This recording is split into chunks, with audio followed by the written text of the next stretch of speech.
kuri wowe ukurikiye Umunota Sports. Nk'ibisanzwe rero tuba tuje kubagezaho imikino y'igikombe cy'isi cya 2026. Ni igikombe cy'isi kiri kubera hariya muri Leta Zunze Ubumwe za Amerika, Mexique ndetse na Canada. Birumvikana ko nk'ibisanzwe rwose hano ku Umunota Sports tuba turi kumwe 5 kuri 5. Uyu munsi rero agiye kuba umukino ugiye guhuza ikipe y'igihugu ya Australia ndetse n'ikipe y'igihugu ya Misiri. Bivuze ko ni ikipe yo muri AFC cyangwa se ikipe yo muri Aziya ndetse n'ikipe yo ku mugabane wa Afrika. Indi kipe yo muri Afrika nayo mu gitondo cya kare yatashe, ubwo ndavuga ikipe y'igihugu ya Algeria nyuma yo gutsindwa n'ikipe y'igihugu y'Ubusuwisi ibitego 2-0. Ubwo rero birumvikana ko kugeza ubu ngubu ikipe ya Maroc yonyine niyo kipe yo muri Afrika imaze gukomeza.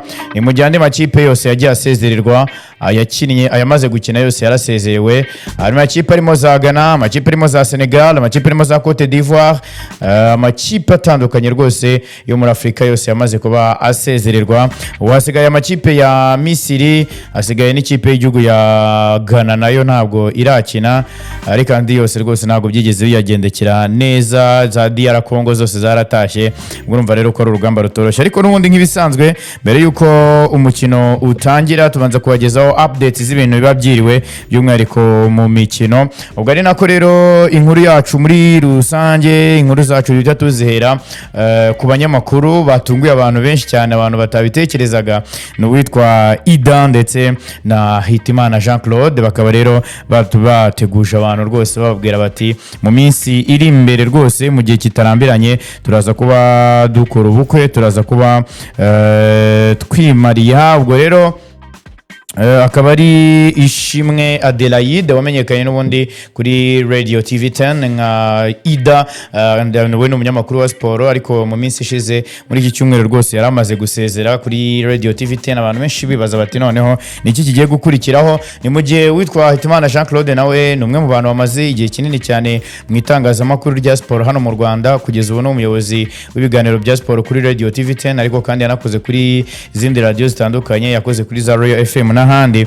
Akaba nyine nawe bakunze kumwita Hiti. Bakaba rero bateguje ubukwe ku itariki 5 z'ukwezi kwa 9 mwaka 2026. Birumvikana rero ko ari imwe mu mpamvu n'ubundi yatumye Ida asezera, imwe mu mpamvu zatumye Ida asezera. Nekereza ko uno umukwe rwose kubijyanye n'abanyamakuru by'umwihariko b'imikino bazaba bitabiriye 5 kuri 5 kandi ari benshi. Ubwo rero iyo niyo nkuru idufunguriye uyu munsi, ariko kandi dudatwerekeza muri CECAFA Kagame Cup. Ariko mbere yuko twerekeza muri CECAFA Kagame Cup, reka mbabwire ko ikipe ya APR kuri uyu munsi yatangaje inkuru nziza cyane ku bakunzi bayo, aho yatangaje ko yamaze gusinyisha abakinnyi 2 b'abanyamahanga. Abakinnyi 2 bombe bamaze kwinjira mu ikipe ya APR, barimo umukinnyi ukina mu kibuga hagati ndetse n'umukinnyi ukina nk'umuzamu. Umukinnyi rero ukina mu kibuga hagati wamaze gusinyishwa n'ikipe ya APR bamwita Mamadou Traoré, kazajya yambara nimero 21 mu mugongo. Akaba ari umunyamali, yakiniraga ikipe ya Stade Malien ndiwabo hariya muri Mali, ndetse yarifashe kugera muri kimwe cya 4 cya CAF Champions League. Uyu rero akaba yarasanzwe ari na kapiteni wayo wa Stade Malien ya hariya muri Mali. Uyu rero akaba yamaze gusinyira ikipe y'ingabo z'igihugu, ubwo ndavuga APR. Ntabwo ari we wenyine, ntabwo ari we gusa, kuko undi wasinye ni umuzamu, nawe byaravuzwe mu minsi yashize ko yamaze kumvikana ni ikipe. Ni umuzamu bamwita Elnani Silwane, akaba ari umunyamozambique. Akaba rero nawe yamaze kwerekeza mu ikipe ya APR. Akaba afite imyaka 27 y'amavuko, yakiniraga ikipe ya Black Bulls iwabo hariya muri Mozambique, ndetse akaba ari umukinnyi uhamagarwa by'umwihariko no mu ikipe y'igihugu ya Mozambique. Uyu rero akaba asanga barimo Ishimwe Pierre ushobora gusohoka muri iyi kipe, asanga Adolphe, asanga Ruhamya Nkiko Ivan. Akaba ari bo bazamu ikipe ya APR yari isanganywe. Kuri ubu rero akaba aje kuba undi muzamu w'ikipe ya APR. Hanyuma ariko kandi n'uwitwa Byiringiro Jean Gilbert nawe yamaze kongera amasezerano mu ikipe ya APR. Amasezerano azamugeza mu mwaka wa 2029. Akaba yongera amasezerano y'imyaka 2 muri iyi kipe y'ingabo z'igihugu. Uwo rero ni Byiringiro Jean Gilbert, nawe bamaze kongera amasezerano mu ikipe ya APR. Ntekereza ko ni inkuru nziza ku bakunzi b'ikipe ya APR. Ubwo abangaba baje turasanga abandi bakinnyi APR yamaze gusinyisha kuko kugeza ubu ngubu APR yari yarasinyishije umunyamahanga umwe wenyine, yari yarasinyishije umunyamahanga umwe ukina asatira izamu, bamwita Aman Kuadiokon Michel, akaba ari umunya Cote d'Ivoire, yamaze gusinyira ikipe.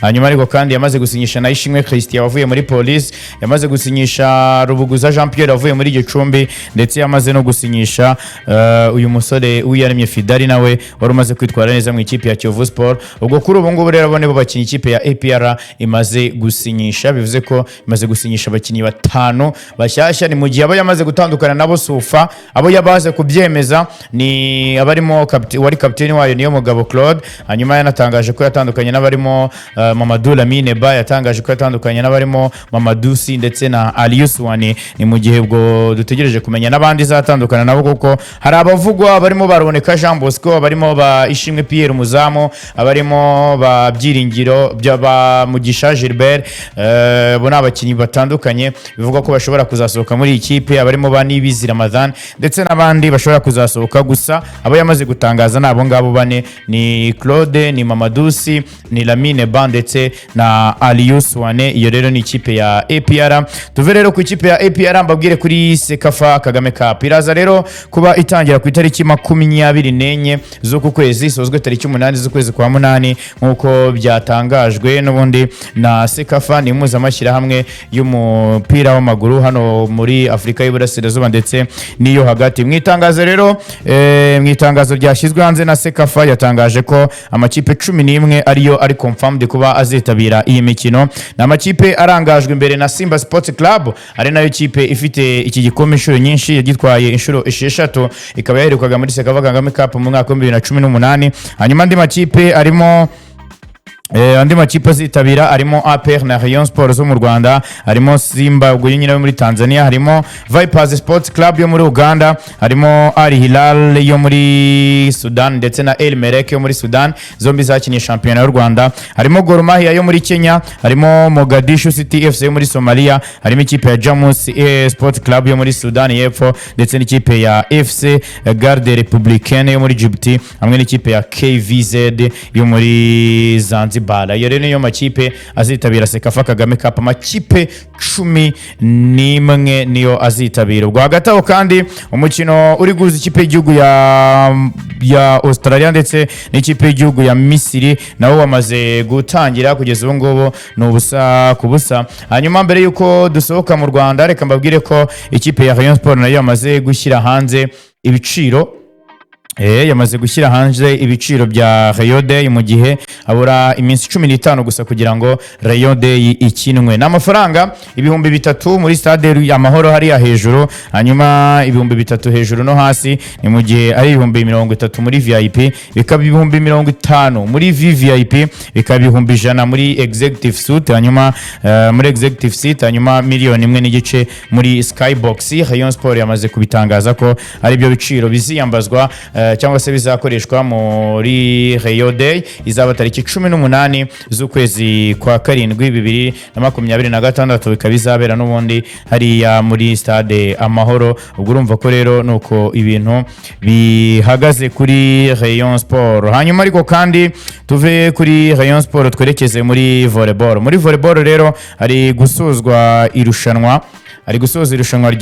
ryo kwibohora Volleyball Liberation Cup 2026. ni imikino yakinwe kuva ku munsi wo kuwa gatanu. Inkuru nziza rero ku bafana b'ikipe ya Police nuko mu kanya gato cyane mu cyiciro cy'abagore imaze kwegukana igikombe itsinze ikipe ya APR Women Volleyball Club amaseti 3-0, amanota 29 kuri 27, amanota 25 kuri 21 ndetse n'amanota 26 kuri 28. Niko impande zombi zitandukanye. Police rero back to back itwara igikombe cya Liberation Cup muri volleyball. Ni mu gihe ariko kandi mu ngubu tuvugana hari ku umukino wa Rege n'ikipe ya Police mu cyiciro cy'abagabo, ari umukino wa nyuma. Hanyuma ikindi wamenya muri volleyball nuko hanakinwe umukino wo guhatanira umwanya wa gatatu warangiye rero ikipe ya Gisagara yitwaye neza itsinda APR amaseti 3-2. Gisagara rero yegukana umwanya wa gatatu gutyo muri Revelation Volleyball Tournament cyangwa se Cup 2026. Hanyuma nanone tujye kuri basketball. Ikipe y'igihugu y'u Rwanda y'umukino wa basketball iri hariya i Rwanda muri Angola, aho rero bari gukina imikino ya nyuma yo gushaka itike y'igikombe cy'isi. Ku isaha y'isa 2 rero ikipe y'igihugu y'u Rwanda iraza kongera kugaruka mu kibuga ikina umukino ubanziriza uwa nyuma, aho rero ngira ngo nkuko muri kubibona umukino uri mu kanya gato cyane ku isaha y'isa 2. Hanyuma ariko no mukino muri buze no gukurikirana kuri televiziyo y'igihugu ndetse no kuri KC2. Hanyuma ariko kandi u Rwanda ku munsi w'ejo rwakinaga umukino warwo wa mbere n'ikipe ya Guinea ruza gutsindwa amanota 89-63. Bivuze ko muri rusange kuba u Rwanda rwo rwakomeza mu mikino yo gushaka itike y'igikombe cy'isi ho umuntu yababeshye. Nekereza ko anga byahise birangira kuko u Rwanda mu mikino y'amatsinda rwatsinzwe imikino 3 ibanza yose, hanyuma no mu mikino yo kwishyura uwa mbere rurawutsinzwe. Bivuze ko nta buryo bundi bwagenda kugira ngo u Rwanda ikipe y'igihugu y'u Rwanda iyobowe n'umutoza Yves Murenzi izamuke mu cyiciro gikurikiyeho. Ubwo rero ariko ntago bikuraho ko ku mukanya gato cyane rwose ku isaha y'isa 2 z'ijoro ubwo n'ubundi mukino deja amaze no gutangira. U Rwanda ruraza kuba rukina n'ikipe y'igihugu ya Tunisia, hanyuma rukazasoza iyi mikino rukina n'ikipe y'igihugu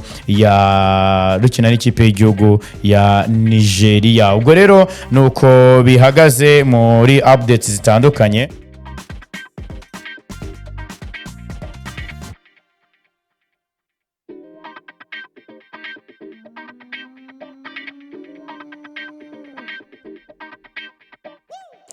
Ubwo rero akaba ari uko bihagaze, ndetse ubwo tugahita tuva aho ngaho twerekeza mu gikombe cy'isi. Tukaba tuvuye aho ngaho rwose